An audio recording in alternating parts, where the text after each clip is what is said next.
Brave riders are those chosen to undertake the arduous task of hunting down creatures of darkness and becoming owners of incredibly valuable treasures. They are revered for their work of protecting humanity. Our protagonist, Hyam, who used to be hired only to act as a human shield, had the opportunity to be contacted by a respected member of the Riders Agency, who offered him the opportunity to join the front line in a dangerous dungeon. Currently, clients prefer riders who are mages over warriors, as they have a greater ability to launch massive attacks. Hyam was immersed in a sea of remorse, regretting not having made the decision to choose the wizard class in that distant time.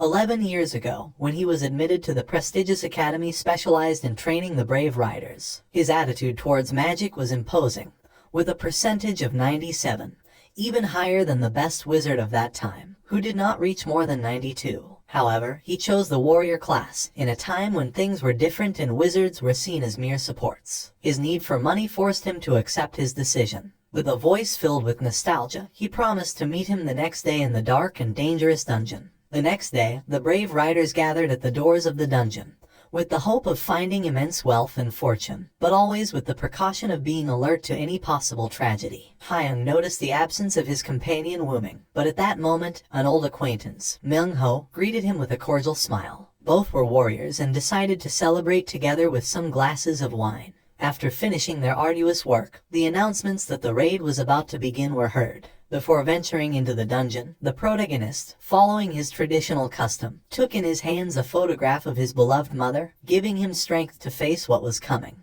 Once they had ventured into the dark and gloomy dungeon, a huge wave of the undead attacked the brave group. A mage ordered the warriors to block the attacks with their lives if necessary, while they casted powerful spells from the safety of the rear line. The undead were defeated, and Hyung realized that his companions were members of the Gold Planet, a guild of wizards that had recently gained much popularity. After a brief rest, the raiders were preparing to face the dungeon boss. Not one asked the protagonist if he had obtained any valuable item, but Hyung noticed an error in the system when trying to reconnect. At that moment, an unknown presence told him to follow the light. The protagonist, curious, decided to follow the mysterious trail of light, telling his companion that he would be back in a moment. 20 years ago, a giant tree suddenly sprouted in the vast Pacific Ocean. Some people believed it was a sign of the end of humanity, while others took it as a divine blessing. This tree, called Ygdrasil, belonged to Norse mythology. After its appearance, monsters began to appear around the world, and much of humanity was devastated.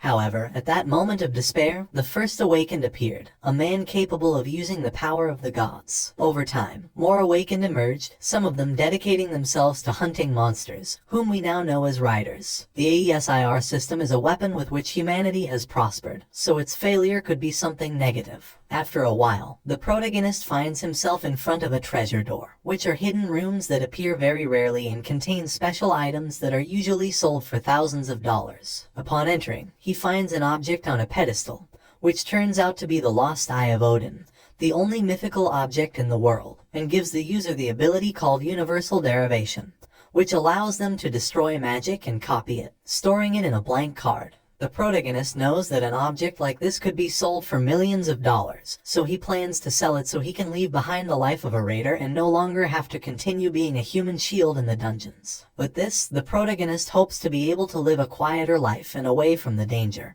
and adversity that comes with being a raider. The temptation takes hold of the protagonist, and he decides to try the object, even if it's only once. However, he doesn't realize that once equipped, it can't be removed. Fortunately, the system warns him of this and he manages to cancel it, storing it in his inventory and returning with the other raiders. In the dungeons, there are no laws, so announcing that he has found such a valuable object would be like asking to be killed. So he decides to go unnoticed. The raiders are about to enter the boss room, but just at that moment, the ceiling collapses and a poisonous fog spreads throughout the place. One of them, Nai, tells the protagonist they have to leave quickly, but is stabbed in the back, dying in front of the protagonist, who instinctively flees the place. The protagonist concludes that these actions are not those of a monster, but must be treated as dungeon assassins, who probably aim to annihilate the Meteor Guild. A mysterious man appears behind the protagonist, who attacks him with lightning in the form of a chain. The man approaches even more and reveals himself to be Wuming,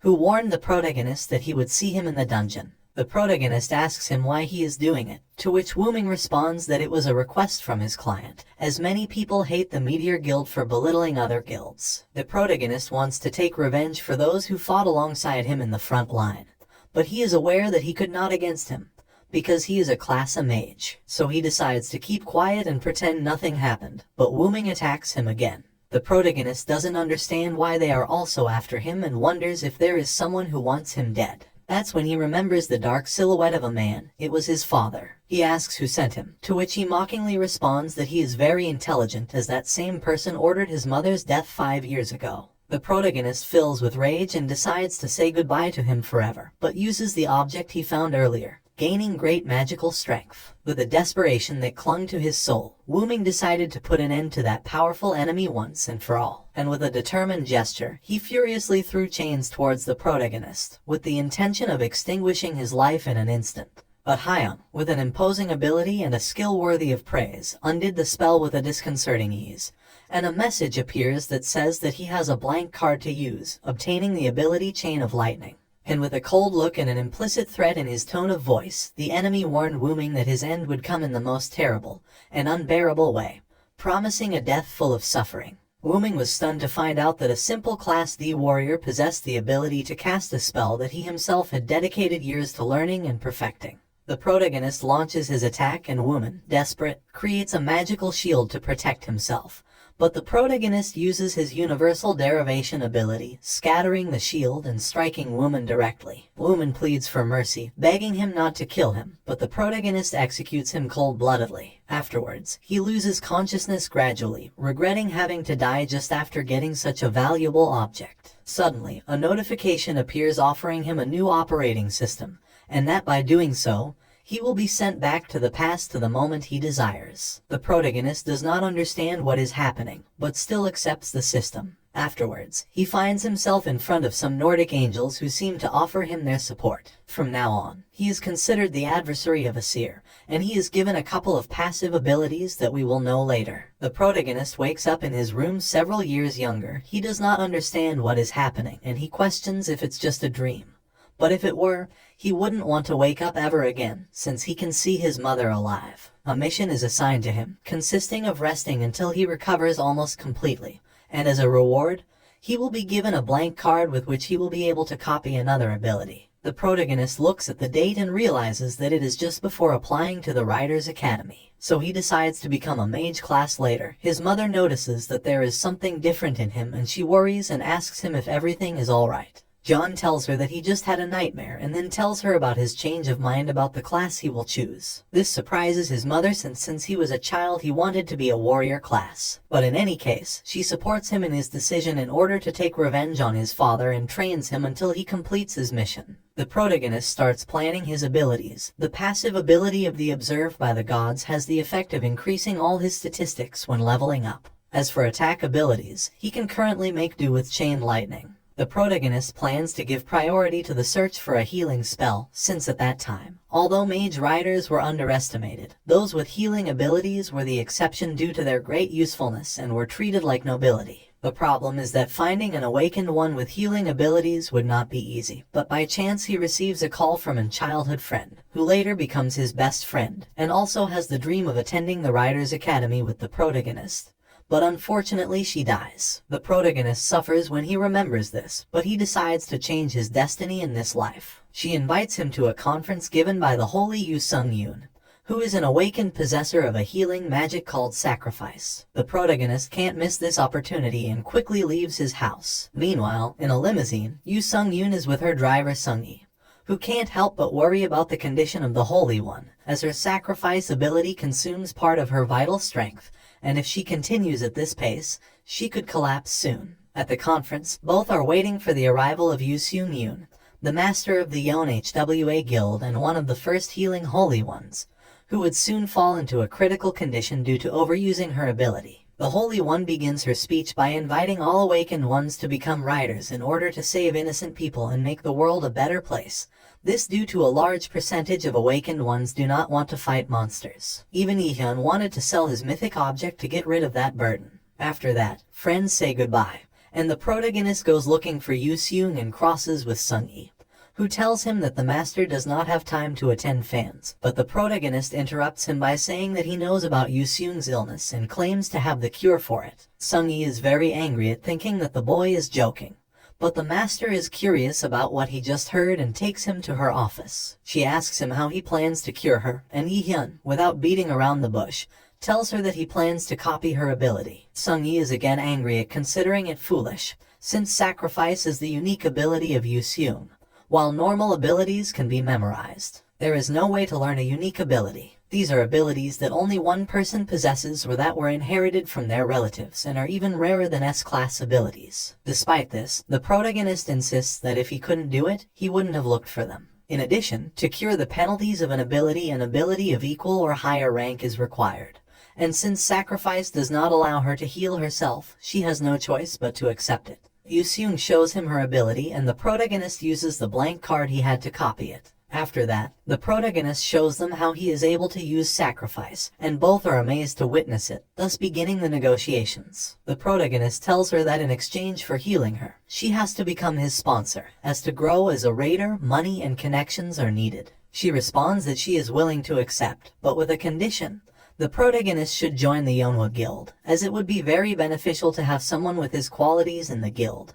Besides, she finds him quite attractive. The protagonist prefers to work on his own, but he knows that to truly grow, it is necessary to join a guild, and what better than the Manhwa guild, currently number 1. But before making a decision, he tells her that he will heal her first, so he uses his new sacrifice ability, and Yu Seung instantly feels a great improvement in her health. Sung-yi apologizes to the protagonist for the way he treated him before. Yu Seung is completely healed and can't help but be moved to tears. She thanks Yi-hyun and asks him if he is not dissatisfied with receiving the penalty of her ability, not knowing that since it is a copied ability, the penalties do not apply to the protagonist in the same way. The protagonist responds that if that is the case, they should only heal each other. Yu Seung agrees and tells the protagonist that if he needs anything, he only has to ask, to which the protagonist quickly says that there is something he would like to ask for the next day. Sung-yi takes the protagonist to the place he requested, a low-rank dungeon belonging to the Manhwa guild, in order to train to level up before entering the Millie's Academy and competing against the best raiders. Continuing from where we left off in the previous chapter, Yi-hyun and Sung-yi are in front of the dungeon property of the guild. Sung-yi gives the protagonist a staff and warns him that despite being a low-rank dungeon, it is dangerous to enter alone, so he asks him if he is sure he wants to do it. The protagonist responds that his intention is to level up, so it will be better if he does it alone. Being so, Sung-yi gives him a stone that he can break to return to the guild in case of danger, and tells him to take it as an apology for having been rude to him before. The protagonist thanks him and proceeds to enter the dungeon, but as he puts his foot inside, he is surrounded by shadows, and the Nornir system transports him to a new area, specifically to Helheim, the land of the dead. Meanwhile, Yu Seung is curious about the protagonist, wondering if he will be able to clear a dungeon alone. Hana, one of her assistants, hands her some documents with the profile of Yi-hyun. Yu Seung is impressed to see that the protagonist had requested the warrior class, but is even more impressed by the high percentage of aptitude he has as a mage. So she calls Sung-yi and asks him to take the protagonist to a meeting when he returns from the dungeon because she wants to personally check the talent this person possesses. Meanwhile, Yi-hyun is in a place similar to a cemetery and is attacked by a skeleton archer who manages to graze him with one of his paralyzing venom arrows. The protagonist quickly heals himself with the sacrifice ability, and more enemies continue to emerge, surrounding him completely. On the other hand, Yujin is in her room, very upset with the protagonist for leaving her alone on the day of Yu Seung's conference. She also can't help but worry about her friend who changed so much overnight. This causes unconscious shivers in Yi-hyun, who thinks this is due to being surrounded by several spectral monsters. The protagonist takes out the staff they were given earlier, and proceeds to fight against the enemies, but due to his lack of experience as a mage and being so accustomed to fighting with a sword, he ends up breaking the staff. Fortunately, he is in Helheim, the land of the dead governed by Hel, the daughter of Loki, a place where those who were murdered would come back to life as undead, which was perfect for his new ability, which when used on undead changes the healing ability for a powerful area attack. Yi-hyun doesn't hesitate to use it and easily defeats all the undead. The protagonist plans to use the stone that Sung-yi gave him to return to base, but at that moment he feels a terrifying presence behind him. When he turns around, he can't see anything but is suffocated by the strong pressure of that presence, which prevents him from moving. So he self-injures himself to regain consciousness and flee the place, but he is quickly caught by a huge shadow, which was the boss of the dungeon. Yi-hyun instantly feels the difference in power between the two, so he proceeds to take the stone out of his inventory, but is heavily struck by the nocturnal shadow, dropping the stone and becoming severely injured. The boss stands in front of him and subsequently attacks the protagonist with the intention of finishing him off. Yi-hyun recognizes that he is unable to dodge that attack, so he has no other option but to accept his death. But surprisingly, the shadow's movements stop just before impacting the protagonist. A female voice is heard, telling the monster to stop, as that boy is a special guest that she herself brought to that place. It is revealed that it is Hel, the ruler of the land of the dead. She approaches the protagonist and can't believe that someone so young as the Chosen One is the adversary of the Aesir. But she likes the look in his eyes and tells the protagonist that he has to become stronger quickly, as the end is approaching. Otherwise she will be the one to kill him with her own hands, since he is a very important pawn for them. She decides to give him another chance and gives him 2 months to become stronger and defeat the nocturnal shadow before that time. At that moment, a new main mission is assigned to him, and as a reward for completing it, Hel will give him a special gift. But the penalty for failing will be death. Hel leaves, telling the protagonist that she is eager to see his evolution, and that she will pray that he is successful in his mission. After that, Yi-hyun wakes up outside the dungeon with his wounds completely healed. Seeing the mission, he realizes that it was not just a dream, so one thing is for sure. He has to become stronger so that he does not have to suffer the wrath of the goddess Hel. In addition, it seems positive to have a short-term goal to achieve, so he has to start getting used to fighting as a mage and not as a warrior. At that moment, he receives messages from Sunyi telling him that Yoo-seung is interested in talking to him in person to finalize the contract with the guild. The next day, Sunyi guides him to where the guild master is, who is very excited to see the protagonist again and tells him that she has been waiting for him. Yi-hyun greets her and they begin to talk about the contract. The protagonist says that he has a condition to add, which is that she herself teach him about magic, helping him to familiarize himself with the correct way of casting spells. Yoo-seung thinks it's an interesting proposal, but before that, she needs to test his talent, so she puts the condition of submitting him to a test known as the Mana Cube. The protagonist thinks it's a quite challenging test, since only 7% of awakened mages have been able to pass this test. However, Yoo-seung tells him that even if he fails, the contract remains in place. After all, she is only interested in seeing Yi-hyun's potential. Sunyi begins the preparations, and the protagonist proceeds to enter the cube. Sunyi tells the master that he can't help but worry, since even though he recognizes Yi-hyun's talent, he is still just a child. However, Yoo-seung is completely convinced that he will be able to do it. Inside the cube, Yi-hyun finds himself in a deep ocean made of mana. He can breathe without problems, but he worries about contracting the mana addiction disease, which is caused by being exposed to highly concentrated mana for a prolonged period of time, and in extreme cases, it could even cause death. So the priority is to find a way out among all those mana eddies. The protagonist concentrates to feel the waves, and at that moment, he perceives a different current, so he follows that path and finds a crystal that contained an overwhelming amount of mana. Meanwhile, outside the cube, Sunyi asks Yoo-seung how long the protagonist will take to get out of there. Yoo-seung responds that she was the fastest in the country, completing the test in just 40 minutes. Both agree that there can only be 2 possible outcomes. Either the protagonist will not be able to overcome the cube, or he will create a new record by surpassing the clan master at that time. They observe something that leaves them surprised. The cube begins to crack. Incredulous at what they saw, Sunyi checks the timer and realizes that only 10 minutes have passed since the protagonist entered the cube. The cracks are due to the fact that what Yi-hyun found was the core of the cube, so by breaking it, he destabilized it and completed the test in just 10 minutes, a time that far surpasses the current record belonging to a mage named Camilla, who had broken the cube in 36 minutes. Yoo-seung and Sunyi are shocked by such an accomplishment and congratulate him with enthusiasm. Yoo-seung asks him how he managed to break the cube so quickly, and he explains that he simply broke the crystal that was in the cube, which surprises her, as this means that Yi-hyun's mana exceeds all the mana that was inside the cube. With this done, Yoo-seung promises to make the protagonist the best mage and officially welcomes him to the Manhwa Guild. Later, Yoo-jun, along with the protagonist's mother, meets him outside his house and is surprised to see him arrive in a luxurious car. Moments later, in the protagonist's room, Yoo-jun questions him about his sudden decision to change classes,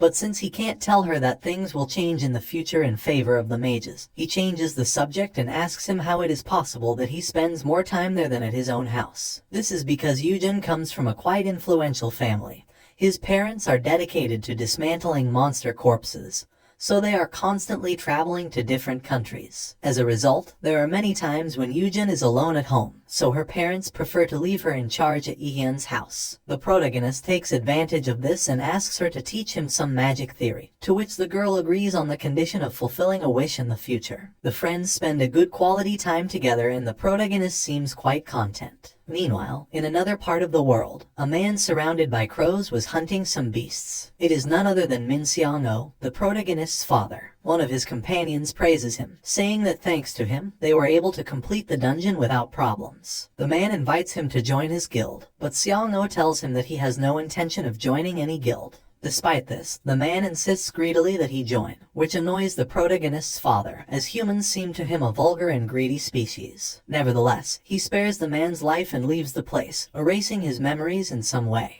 Yihyun and Yoo-seung are about to start their first magic lesson. But before that, she asks him to show her his abilities in a practice battle. She begins by asking him to try to attack her. The protagonist prepares and takes a specific warrior's stance. Yihyun throws the first punch, but Yoo-seung easily blocks it. The protagonist steps back, surprised because despite being a healer, his master is quite strong. After all, she is a S-rank raider. Yoo-seung tells him that he should leave behind his warrior habits, as the main difference between the two classes is the ability to fight at long range when being a mage. If he continues to fight at short range against his opponents, he will fall quickly due to his low defense. Yoo-seung decides to get serious to teach him how real mages fight, and tells him not to worry because if he gets hurt, she will heal him herself. Without further ado, she launches a spell at the protagonist, who barely manages to dodge it. After that, he responds with a chain of lightning. The protagonist believes that he hit Yoo-seung directly, but the reality is that she moved so fast that when the protagonist realized it, it was too late, and he received the full attack of his master. Fortunately, he manages to resist it pretty well. Yoo-seung then launches an even stronger attack. Yihyun uses universal divergence and destroys the girl's spell. He then tries an attack by summoning one of his chains from the ground, but Yoo-seung manages to block it thanks to her high reflexes. Even so, she is impressed that a beginner mage like him is capable of having so much magical power. Yihyun starts to run out of mana, so Yoo-seung takes advantage of this and with a quick movement, knocks down the protagonist who ends up lying on the ground not knowing what just happened. Yoo-seung asks him sarcastically if he thought he would win and then helps him get up.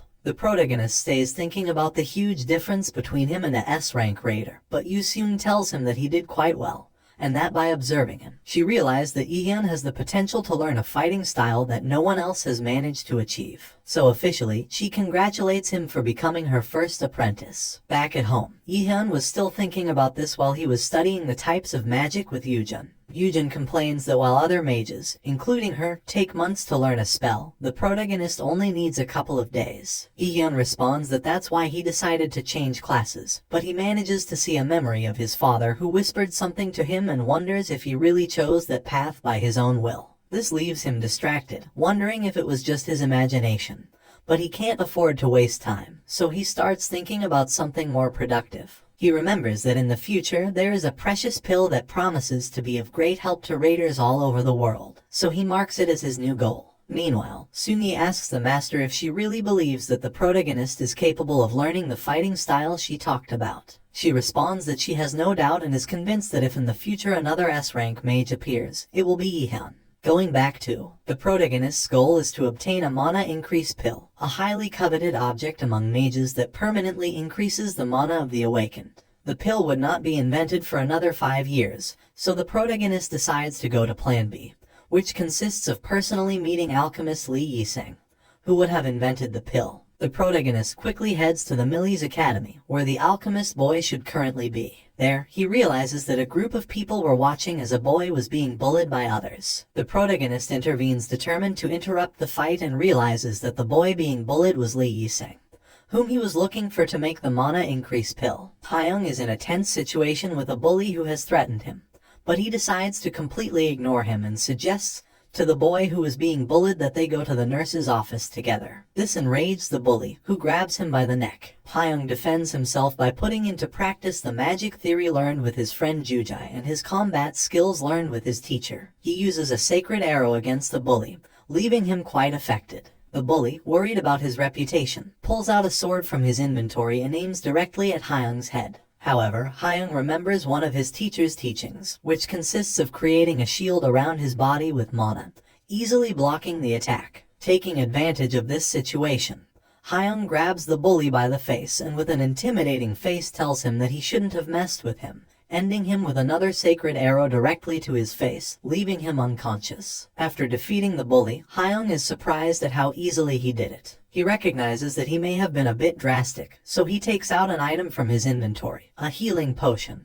and uses it to heal the bully's wounds almost instantly. After this, Hyun insists on taking the boy, Lee Yiseng, to the nurse's office. However, on the way, Hyun realizes that the true intention is to take him to a place where nobody can hear them. Lee Yiseng realizes that Hyun knows who he is and the talent he possesses and wonders if his father sent him to find him. Hyung makes it clear to him that nobody sent him and that he just has a favor to ask, specifically to make a certain pill for him. Hyun confesses to Lee Yiseng that he knows that he was the one who fabricated and sold the healing potion on the black market, and that he possesses a great knowledge of alchemy. Jiseng is surprised as it is impossible for him to have tracked him through the black market, as it is a transaction system that completely hides the identity of sellers. Despite denying it, it was obvious that Jiseng was lying, as if his father found out about something like that, he would surely end up dead. Hyung reassures him by saying that he just needs a good alchemist who is capable of making the elixirs they need. Jiseng starts to have a little more confidence in Hyung and tells him that he will hear his proposal later in the blood room. Hyung mentions that it is a pill that increases a person's mana permanently, which surprises Jiseng,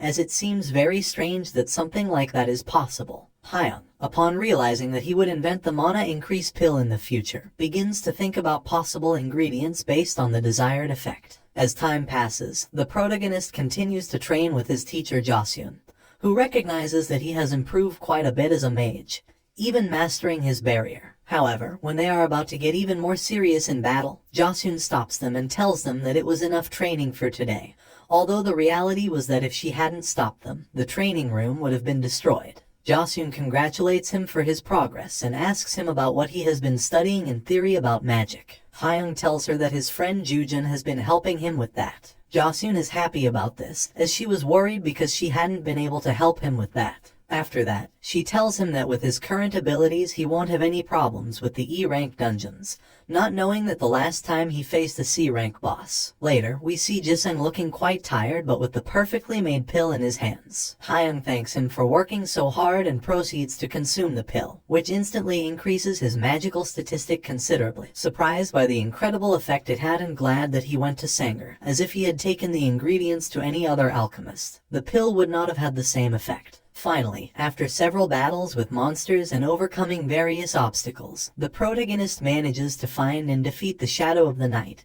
thus fulfilling his goal. With his new battle style and the mana increase pill, he is ready to face any challenge that may arise in the future. With the mission accomplished, the protagonist meets Jel again, who congratulates him for his achievement and asks him about his plans for the future. It is clear that the protagonist has many ideas in mind and a great desire to continue advancing in his path as a mage. Meanwhile, Sungyi, who is supervising outside the dungeon, feels a strange presence approaching the place. This seems strange to him, as the report said that no one from his party would be there. Therefore, he pulls out a weapon and a car approaches. A worker from a neighboring guild named Yusun gets out of it. Sungyi puts away his weapon and asks her why she is there. She tells him it is for work-related matters and also because she wanted to see him. However, he doesn't believe the latter, as they were university classmates and she had never contacted him since graduation. Sungyi goes straight to the point and asks her if the rumor is true that the teacher Yusun is sick. She tells him that it's obviously just a rumor and asks him where he heard that from.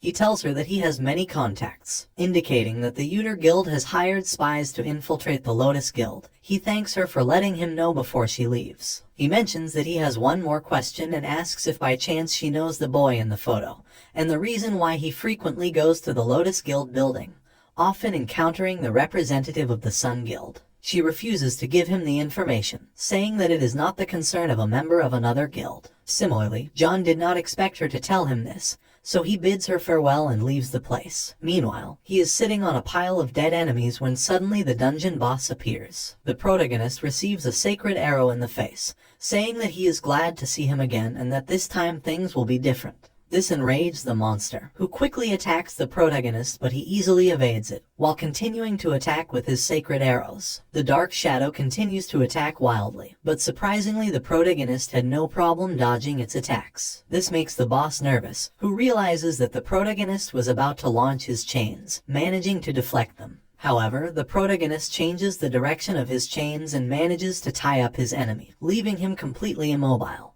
and unable to dodge a rain of sacred arrows. This gravely affects the boss, who then breaks the chains and emits a powerful energy. This is because the monster had entered a new phase called Berserker, greatly increasing both his dexterity and strength. If that were not enough, the protagonist receives a curse which consisted of dying suddenly if he did not fulfill the condition to remove it, which was to defeat the Shadow of the Night. Finally, after several confrontations with monsters and overcoming various obstacles, the protagonist manages to find and defeat the Shadow Knight, fulfilling his objective. With his new battle style and the mana increase potion, at that moment, he realizes that what is happening is the work of Gel, yelling that it is not fair for it to interfere in that way. And since he has no other option, he heads towards the dungeon boss with the intention of killing him as soon as possible. However, instead of fighting against him, the boss flees from him, realizing that by simply prolonging the fight, the protagonist would die. Jill notices that he is causing this, so in order to quickly finish him off, he needs to use his highest area of attack ability, which is Judgment of Light.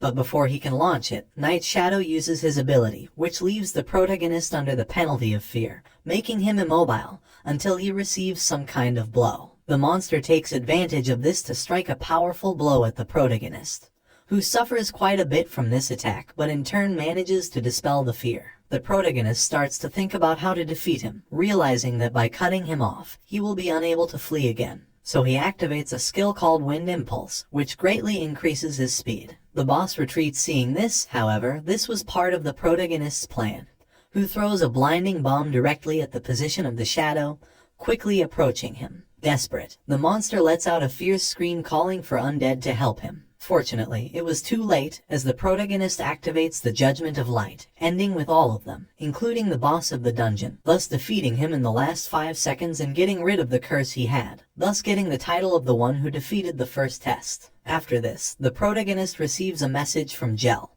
who tells him that he now understands why he was chosen and inviting him to his temple. We see how the Mark of Death is undone, and the protagonist gets a large amount of statistics points as well as a couple of pieces of equipment. After that, the protagonist is transported to another place, which is the Temple of Gel.